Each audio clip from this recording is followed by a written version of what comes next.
It's 75 hours of really like, your creature comforts are gone. You have to like be who you are, because all that stuff, you don't have time to worry about anything else other than you and what you can bring to the table, especially in that team environment. Like I might be really good at A, B, and C, but suck at D and F, whatever those things are. And you're like, oh, my buddy over here is really good at D and E, and my other buddy over here is really good at F. And together, we're a full fucking alphabet.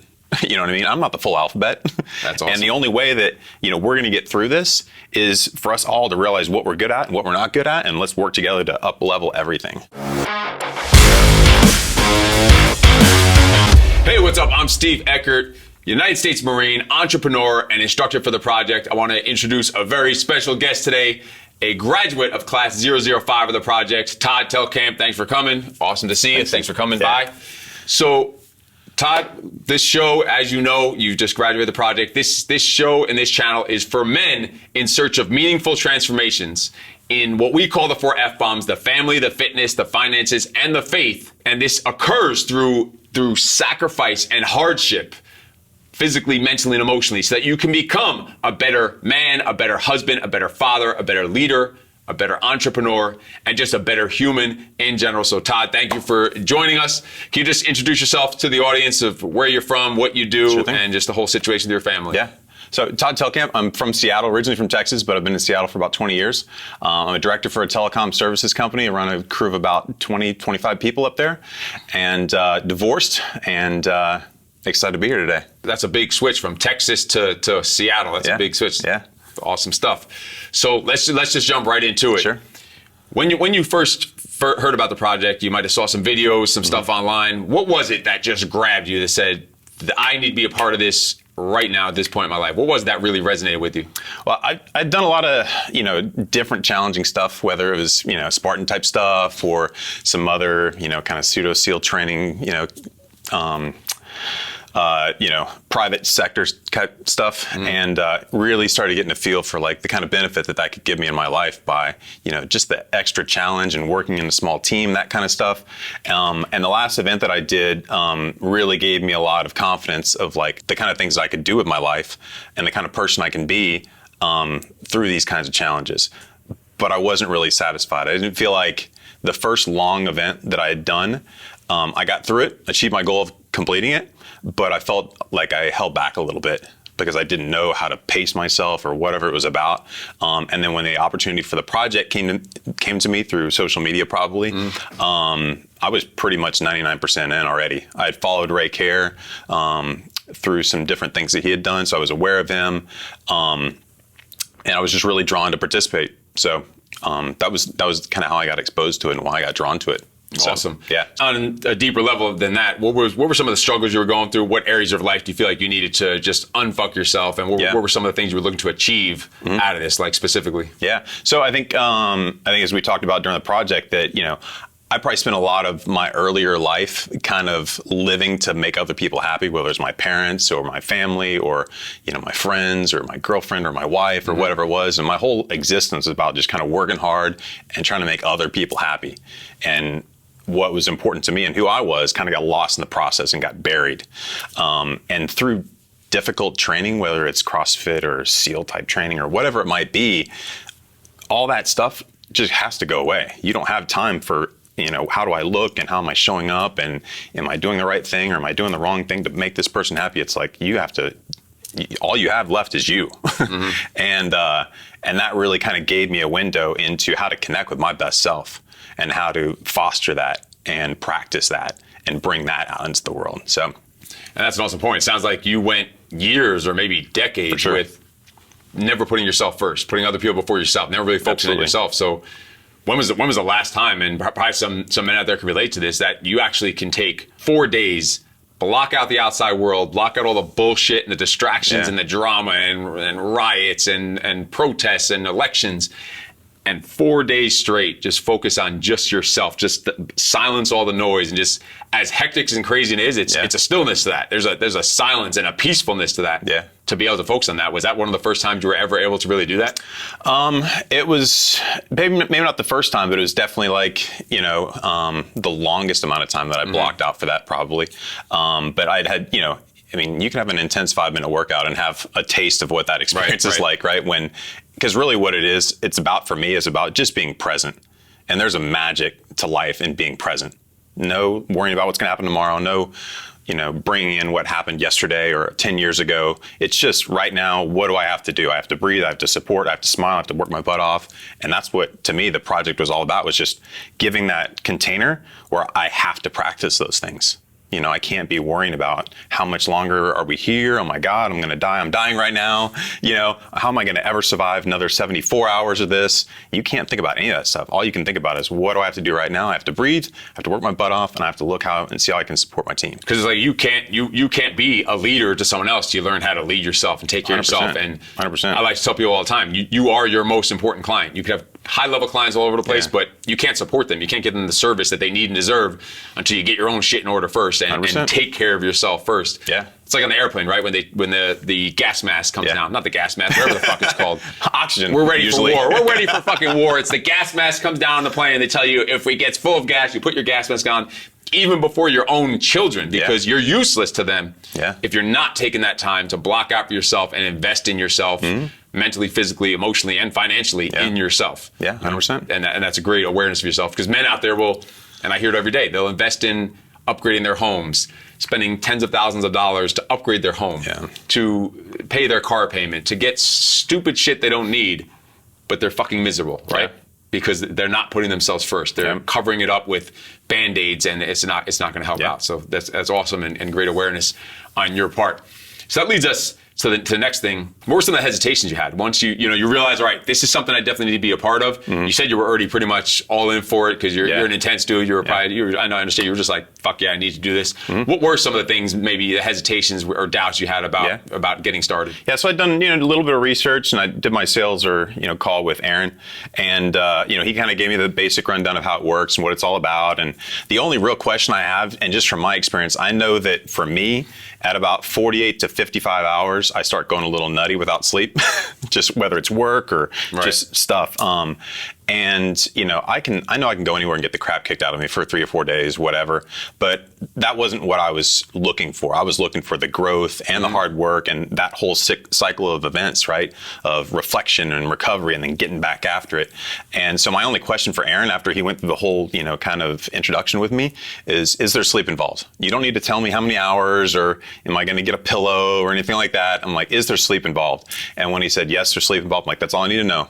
Like, where do I sign? Let's go. Because now sleep could mean 10 minutes, it could mean 10 hours. We're not going to say how much sleep is involved, but you will get enough sleep to be effective enough to retain the information, to have those aha moments, to be able to reflect. You'll get enough to get the job done. That's what we'll say. Yeah. So and that was your biggest concern was that. That was pretty much it. And I mean, really, it was more of an alignment test. It was like, are these guys, it looks like something that I'm aligned with, but is this going to be just like, they're going to kick the crap out of me to like bang their chest and be like, oh, look how badass we are because we can kick the crap out of you. I'm like, that, I might have been drawn to that, but that really wasn't what I wanted at the time. And so just the fact that, that was an element, the recovery, the reflection, and then getting back after it, I'm like, that's really what I wanted. And then that alone would be fucking useless, right? Just to, of course, you are going to be challenged extremely physically, but when it comes down to it, the physical part, you probably, as you noticed, was the easiest part, right, to deal with. It's just physical. It's just physical. That's it. You either could do it or you can't. But the mental and emotional part, those are the parts where you have to have those deep reflection and more struggle and more adversity in those areas. So that's some good stuff. Yeah. So let me ask you, what was it sounds like this was right up your alley, really. You were meant to be part of the project and meant to be part of this brotherhood. And I appreciate all your I appreciate knowing you and you being part of it. So that's first thing. What was one of your favorite either evolutions or events or experiences or tasks that you had to do during the 75-hour experience? Yeah. So, in looking back at it, and even in real time, there wasn't really, there was no judgment for me. I think after I signed up, I probably wrote it on my mirror in my bathroom, like, just finish the project. Like, that was the goal, right? And it wasn't like, I didn't go through it. Again, it's about being present and non-judgmental, because I was just like, it's all going to suck, and what can I get out of this? How can I practice being present and supportive and positive? And honestly, like, the more it sucks and the more I might not like it, the more I'm going to get out of it, And so the harder it got to be, maybe in times, whether it was mentally or spiritually or emotionally or physically, whatever it was, I'm like, this is right where I want to be. I don't want to be on a couch comfortable somewhere, eating Cheetos and watching TV, because there's nothing there for me. So you needed some pain and some 100%, suffering. 100%. Just so you know, and this happened with a couple of interviews we have, you have just screwed over the classes coming up. You're here to help us out. Tomorrow you're as a junior instructor to this upcoming class. So I will make sure they know that you are part of the reason why they're going to get some extra special attention from me, because he just told you, the more that you suffer, the more you grow. The more you suffer, the more you learn. The more fucking pain, the better growth and your transformation is going to be. So we're going to bring that for you tomorrow as a special request from Todd Telkamp here, so they could thank you for that. You got it. If they make it to the graduation day ceremony, they'll be sure to, I'm sure, appreciate that you gave them that extra ass-kicking and pain that they're going to have. So really sounded like just the harder things. What were some of the ones that stand out that were more, you said the harder they were, the more fun they were. So what were some of the ones that made it your favorite evolution? I think, I'm trying to think, like the log carry, when we carried logs up and down the ruck trail or whatever.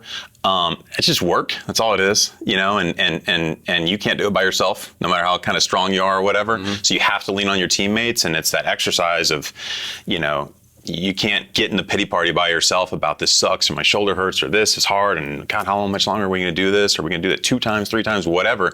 You just have to be like, every step at a time, breathe, support, and just keep moving forward, and in my head, I'm like, they've got us for 75 hours, whether it's 75 hours of push-ups or whether it's 75 hours of squats or carrying this or tearing that apart or moving this or whatever it is. I'm like, there's no use in bitching about it. And I know, if you remember, I'm sure you do remember, you remember all the gentlemen that quit, but I think right before that, that hike that we were talking about, we didn't even start it yet. We were just on the trail, on the path, and we had a candidate ring the bell right then, just before it even started, before even just thinking of what comes. That just shows how it's not even the physical. The physical is the easy part. He started negotiating with that bitch in his head, started telling himself stories about how hard it's going to be. If you remember that was a pretty 100%. Impactful moment for us, I'm sure, as well as you guys too, that like, what the fuck, we didn't even start yet. How could you quit before we even started this evolution? The lesson I learned from that evolution in that moment was, what happens with most people, myself included, and this is one of those like little inner bitch games, right? Is like when you start and you're at 0 before a workout or before whatever, and you're like anticipation, you're worried about the future, right? You're not here right now, and then it gets hard. And you're like, you go from 0 to 100 or whatever it is, and you think that it's just going to keep going linearly and up and up and up, and how am I going to deal with 200 or 300 or whatever it's going to be? And the reality is it kind of levels off. And if you go from 0 to 100 and you think, God, how am I going to handle that trajectory? That's why people quit, because they think it's going to get to 1,000 and 2,000. And how am I ever going to do that? It's probably going to even out at some point, And you just got to just deal with it and get through it and breathe and support and be present and just work your ass off. And that's how it works. And it was just a bullshit story he was telling his head about 100%. How hard this is going to be. It didn't even happen yet. It could have been easy. For all he knows. He doesn't know how hard it was going to be. And then I remember he really fucked you guys over, because now you had an extra man's worth of gear you had to carry that it was impossible. It took us something that was supposed to take like an hour, hour and a half. We were there for like 3.5, 4 hours with that, because you had to take all this extra gear. And then I think because of that fact that he pissed me off, I think we even took extra stuff that you weren't even supposed to take. I think we added some more on top of that, just to add to the fun, because I don't want you to feel like you're missing out. I want to give you the best benefit, the most value for your money, and make sure you're having the most. Pain equals growth, right? That's what it's 100%. All about. So that's awesome stuff. So what was it in those times that were getting hard that made yourself, that trigger, that button that made you not quit? I mean, I'm sure you're not. Everyone says I'm not the type to quit, but every man at some point, I mean, myself included, you have that shadow of a doubt, like, I don't want to do this anymore. I'm done. What was the trigger for you that made you not even consider that? Yeah, I mean, I got to keep things simple. I can't make it complex. And the goal was finish. That's it. The goal is finish, right? And how do I finish? Be present, work your ass off, and be positive and help others out. Like that mantra, those 4 things.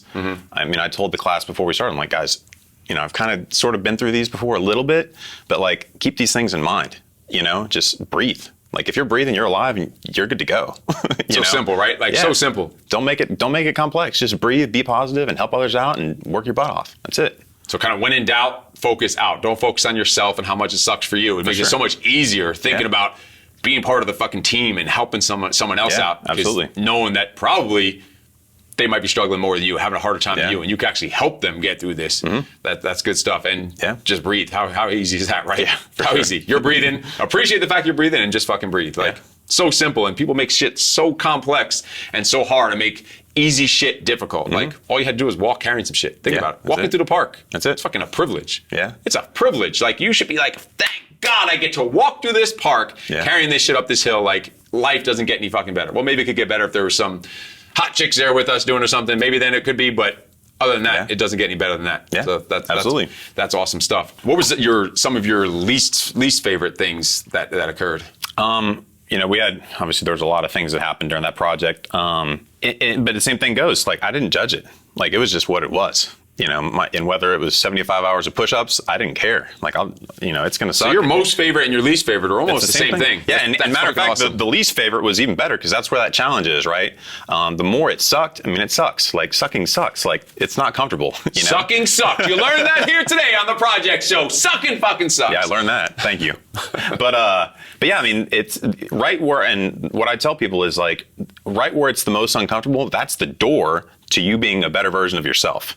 Right? And you're never going to get to that other room where you're your better version of yourself if you don't deal with that discomfort. It might be emotional discomfort in a challenging conversation with somebody in your life. It might be a challenging work situation. It might be a challenging physical situation. But the better you is on the other side of that door. You just need to persevere. So pretty much every single evolution, what I'm hearing you saying, every evolution was as bad as it can get. It sucks. I hate this so much. And that's exactly why I love this so much. Like, they're both the same for you, and I haven't heard it from that perspective. That's some good stuff. Yeah. That your least favorite and your most favorite are the same exact thing. That's awesome stuff.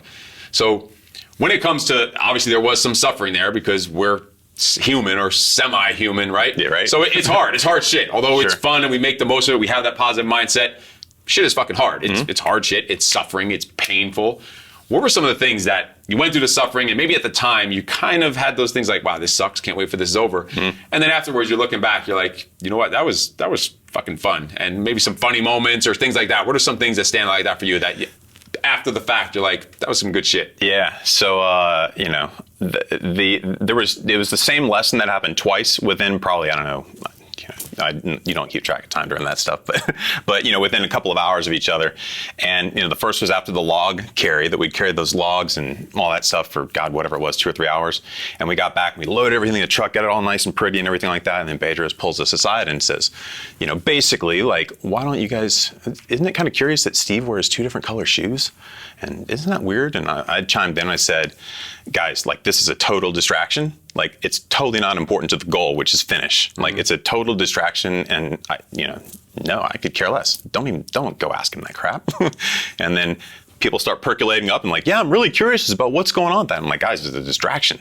And basically the group voted to go ask you, like, why you wore 2 different color shoes. Had this conversation? Yeah. Bedros pulled us aside and kind of spun it up, and I was like, and I put my 2 cents in. Everybody voted. I kind of got outvoted, and I'm like, oh, so you actually did tell them that? You weren't just thinking that? I was the first one, I think, that chimed in, and I put my opinion in the hat, and then everybody kind of outvoted me, and then somebody went and said, Steve, why do you interrupted you, I think, as I recall, and said, why are you wearing 2 different color shoes? And you did your thing, and basically you're like, rude. How rude. I'm sure that didn't end too well. I'm sure. I don't even remember. Yeah, I kind of black out during those 75 hours. I don't really know too much what's going on, but there was some punishment that was going to come.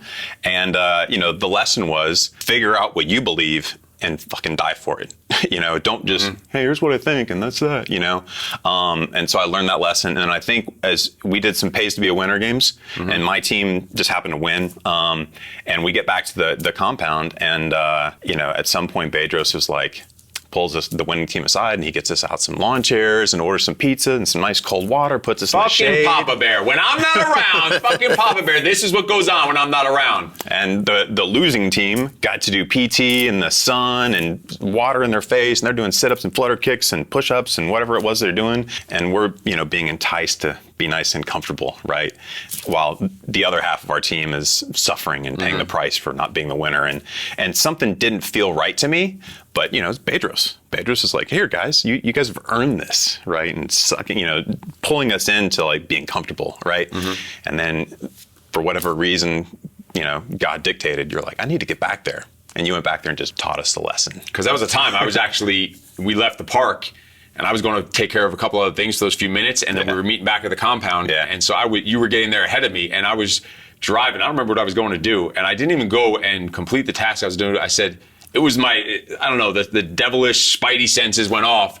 I fucking flipped a U-turn. I flew back, like ran through a red light to get back. I was like, something is off here. Something is off here. And I get back, and you motherfuckers are sitting there eating pizza. And that was not a setup or a trap. Like, he was genuinely trying to let the winners win and the losers suffer, because he knew that he like set me off on some task. I forget what it was I had to go in and do. Yeah. And that was like genuinely, he was trying to let you have some pizza and enjoy the time. Yep. And I remember walking in, and I looked at him, and I don't even remember what happened. I don't even know what happened from there, and it doesn't matter. But it didn't end well. I know that. I know no more pizza was eaten from that moment on. I know that. Yeah. So the same lesson, right? Like, figure out what's right to you, and like die for it, and like make sure that you're living your life in alignment with what you think is important. So 2 lessons, same lesson, 2 different times within 2 hours, and that was just 1 or 2 hours of 75. You feel like you could have pushed it a little harder? Your point of view? For sure. Like, guys, we are here as a team. We are not divided, right? We're here, and what I would have liked to have done and what I will do moving forward is, like, in those situations where I know that something is happening and I have the ability to share my opinion and really, like, hey, this is what I believe in. Mm-hmm. I won't cave down if I feel like that's what's right. And so although you learned the lesson, you think back, like, I'm not going to say you regret it, because you did learn a lesson out 100%. Of it, but going back, you feel like you could have definitely pushed a lot more into it. And that's 100%. A huge lesson, I'm sure. Yeah. In life since then. Yeah. Like, let's talk about that. What are some immediate, tangible, or even intangible things that have happened since? Like, day one, you're back home from the project. What are some ways that you can implement the things you learned, like, right away? Some things are going to take more time to really, cultivate. But what things really impacted you right away? And that sounds like one of them right there. Yeah, like, for sure. Realizing to hold your ground a little more and speak up a little louder and a little stronger. Mm-hmm. And during the project, I'll tell you, there's been some. I don't think your class, there have been some heated like discussions like that, like literally to the point of like ready to throw blows. And I'm all for it. I'm like, do what you got to do. Yeah. We'll turn it back. Do what you got to do. Like, and because it is, you need to hold your ground, and the other person might be thinking the same thing. So what are some of the things other than that, or maybe even that, situations in the immediate immediate life after graduating that you were able to implement? Yeah, I think, one of the biggest things that just translated without me even trying or thinking about a reflection or anything like that is just like how little things bother me that used to bother me before. And going back into my job, in a leadership role with a team, and, some weird things that might happen in business or customers or, HR kind of like personal issues. And it doesn't even, as I say, I don't even give it an extra heartbeat. My pulse doesn't even change when it's other people are getting spun up because somebody's doing something that's going to screw our work up and this and this. I'm able to like just sit there and stay pretty stoic and, neutral, right? And go, here's what's going on. This person's pissed. This is what's happening. What we need to do is stay the course or support this person or whatever it might be, and just look at it objectively. And it allowed me to become a better leader, because what would have spun me up before and got me all emotionally riled up, I can't even see the problem and help solve it. But through all that, 75 hours of hardship and working together as a team, and through all those different challenges, when you go back out in the real world and you deal with these little piddly issues, like, it's so much easier to deal with. And now you're saying that, you're reminding me of, and I'm sure you remember this situation, and it was part of, all the instructors, but I remember specifically pointing you out. If you remember, before we got on the bus to go play volleyball and play the beach games, we're going to have a good old time at the beach with the beers and the bikinis and all that. Part. Right before we got on the bus for that, I don't know if you remember. I don't remember which instructor took you aside to have a talk with you, because we're watching you throughout the entire process. Making sure obviously physically and medically everything's good, but also mentally and emotionally. Like, if we sometimes we'll see guys that are kind of checking out. Like it's a little too much and overwhelming, and we'll have to like take them aside and maybe send them home because it's just too much for them.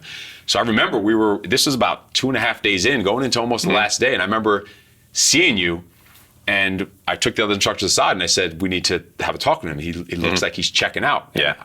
I saw you, and I think they took you aside and someone talked to you right before you got on the bus and asked if everything's okay, how you're dealing with, like, how's everything going? But and now we're talking about it now, and you explained it to them there, and it was suitable. The conversation went well, and you continued on, and obviously you kicked ass and you graduated.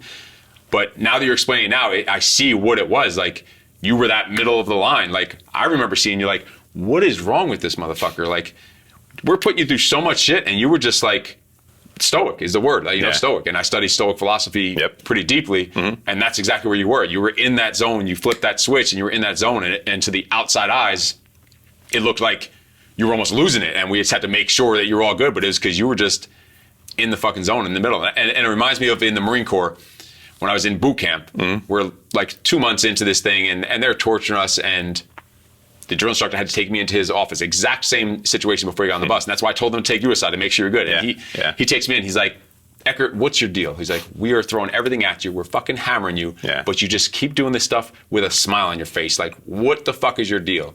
I was like, I'm in heaven. I'm in fucking heaven. You give me 3 square meals a day. You're yelling at me. You're yelling at me all day. You're also giving me a paycheck. I get to work out. I get to shoot guns, throw grenades. Like, what more can I ask for? At home, I got yelled at all the time. No one fed me. I didn't get paid. Everyone fucking hated me. I'm in heaven. He's like, just get the fuck out of my face. Just go back out there and do it. And that's the zone that you were in. And I recognize that now, and I saw that after the fact. But that's just awesome that you're able to get into that level. That's some good stuff right there. No use in making it harder than it needs to be. Yeah, good stuff.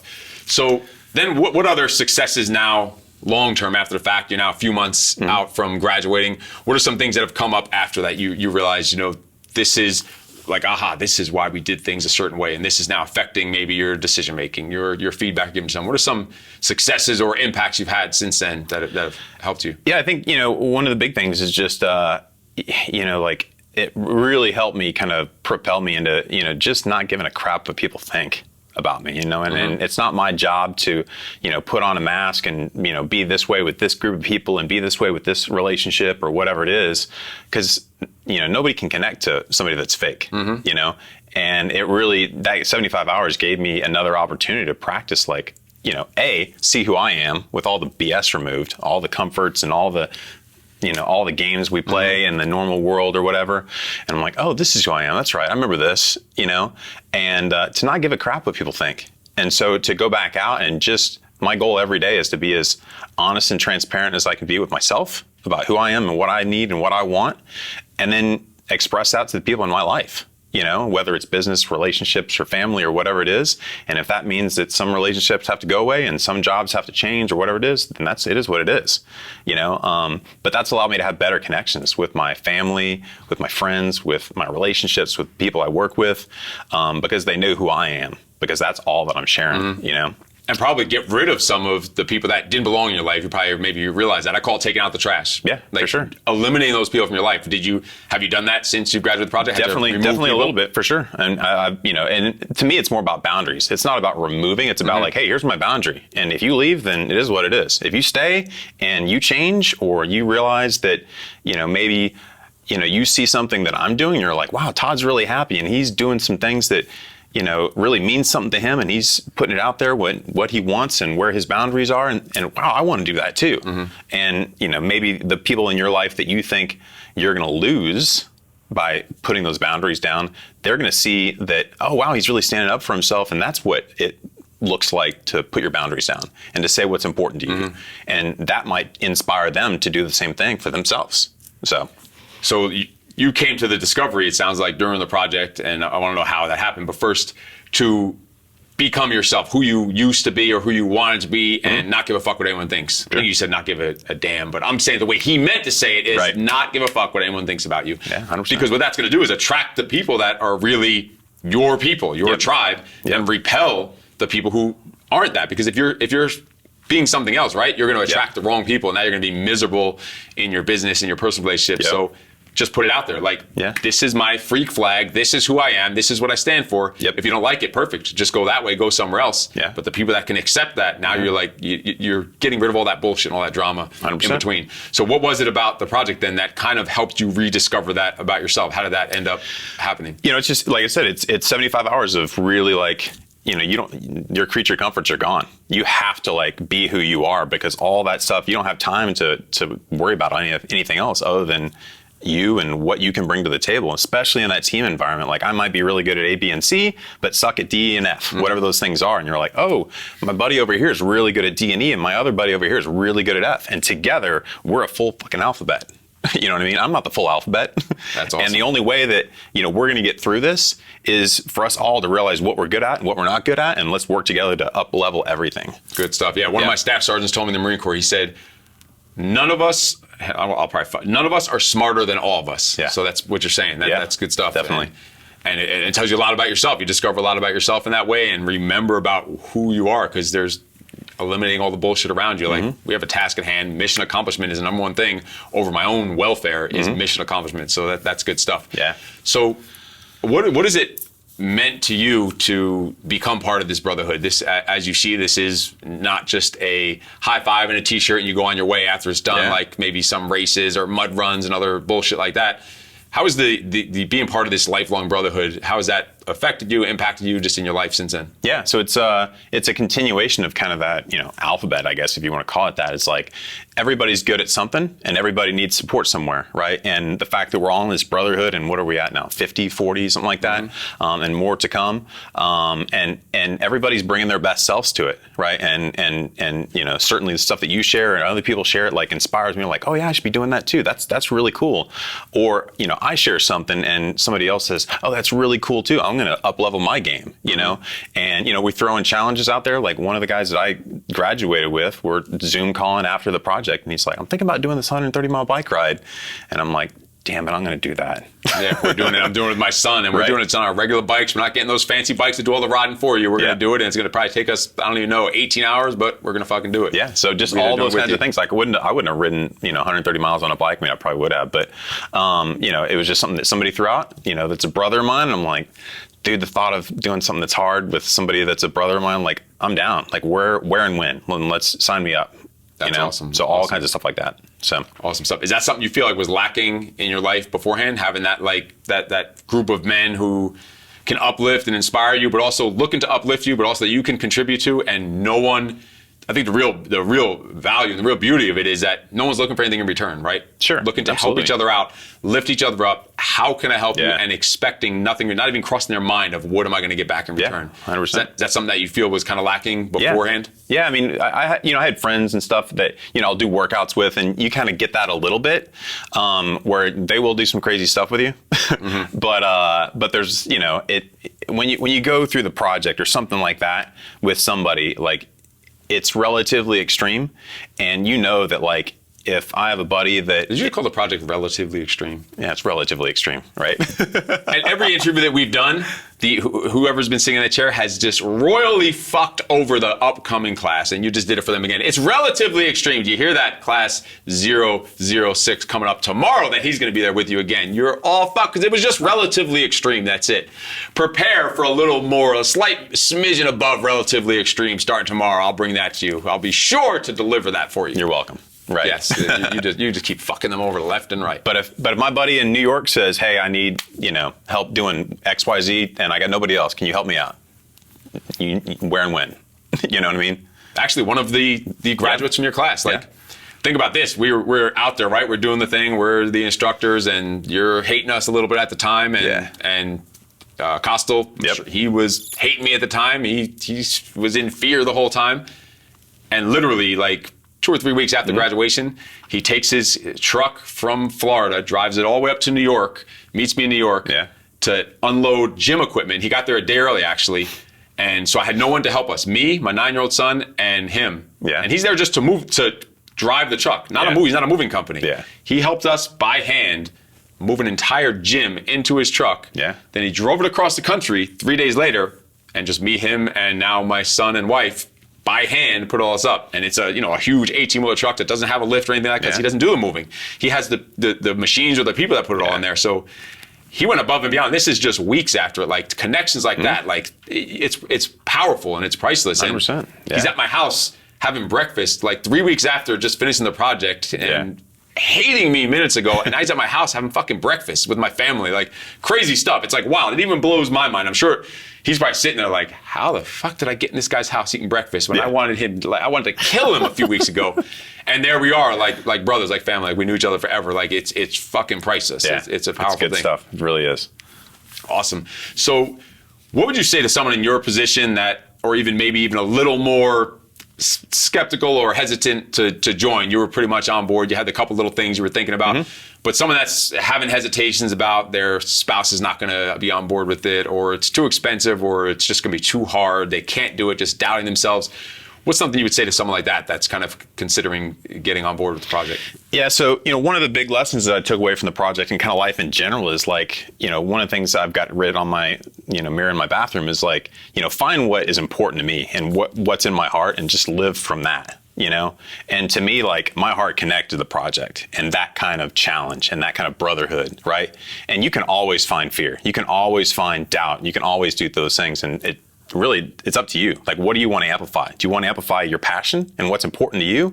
Or do you want to go, well, that could be hard and that could be this and that could be that. And there's an infinite number of those things out there. All fears is really excuses. Every fear that someone pulls is just another excuse. They're just not willing to do it. For sure. They're willing to just stay where they are in a life of mediocrity. And if you throw, fuel on that fire, it's going to grow. That fear is going to grow. And the reason why they're probably at this point now is because they are drawn to doing it. But they've repeated that habit of like amplifying the fear. And what if this person, and what if I, this happens to me, and what is this person going to think? And this person thinks it's a bad idea, and you're crazy if you do that kind of stuff. Well, guess what? If you live your life based on everybody else's fears, you're just going to be sitting in the corner of your bedroom, crying the rest of your life. Connect to what is your passion is, and screw all the fears and just lean into it. And as you guys, say, like, attack the hill. Get after it, figure if that's what you want to do, get after it as hard as you can. And it sounds so easy to live a life of mediocrity or being average, right? Choosing the easy route leads to an average life. Sounds easy. Yep. But when it comes down to it, that type of life is fucking 10 times harder than a life of savagery and excellence and, extraordinary. It's so much easier of a life than what seems easy. The easy route leads to a hard life. The hard route leads to an easy life, if that makes sense. Sounds like what you're saying. Lean into the hard stuff, if the harder the better. Awesome. So I always like to finish with this. What are 2 or 3 pieces of advice you'd have for now? So the men that got over those hesitations are actually registered. They just have an upcoming class. Like, you're here to help out with the class tomorrow. Yep. I don't know if you know it, but we have a candidate tomorrow in the class. I was actually in your class. Yep.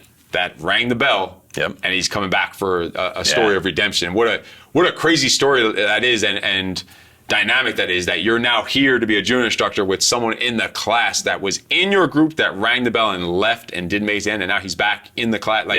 Huge storyline right there. So what are some pieces of advice you'd have to him, to the other candidates in this group tomorrow, and just any of the viewers out there that are already registered in upcoming class? What are 2 or 3 pieces of advice you'd have for them leading up until their class comes up? Yeah, so 3 things would be, just be present and breathe, right? Because if you can breathe, you're good.